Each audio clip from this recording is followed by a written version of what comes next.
Kinderauto. Schön, dass ihr heute wieder reinschaut.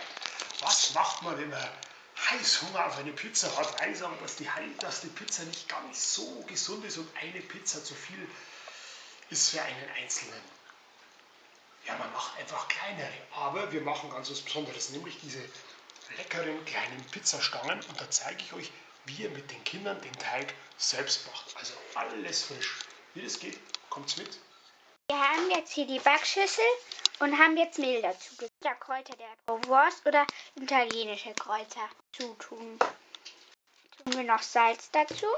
Drauf an, wie viel Mehl ihr eben nehmt. Man kann ein Glas, wenn man nicht so viel Mehl genommen hat. Und wenn man sehr viel Mehl genommen hat, kann man 2, wie man eben möchte.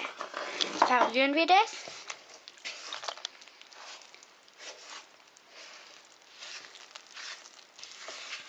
Jetzt kneten wir noch den Teig schön durch. So, tun wir den Teig schön rein. So. Wenn man jetzt keinen Tomatenmark da hat, kann man das mit roten oder grünen Pesto auch bestreichen. So. Jetzt kommt noch geriebener Emmentaler über den Pizzateig und über das Pesto. Jetzt hat man hier einmal in der Mitte durchgeschnitten und dann hier schneidet man nur so Streifen. So.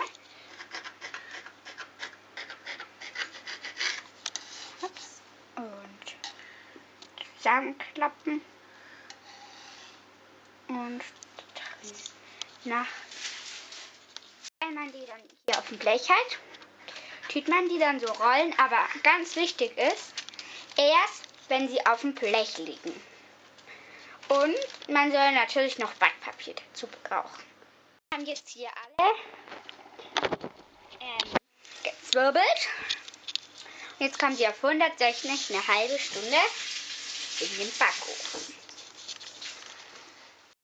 Wir haben jetzt hier die fertig gezwirbelt.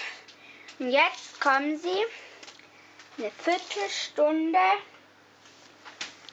in den Backofen.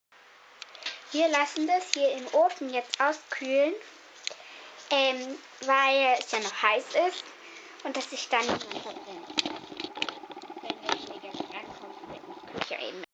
So, jetzt haben wir hier die leckeren Pizzastangen fertig aus dem Backofen geholt und jetzt lassen wir die noch abkühlen. Also lecker sind die Pizzastangen geworden und es sind kinderleicht zu kochen. Weitere tolle Kochrezepte findet ihr auf kinderautor.de. Ihr dürft uns gerne liken oder unseren YouTube-Kanal abonnieren. Ich freue mich, euch wieder zu sehen. Tschüss, Pfiat Dank, euer Olli.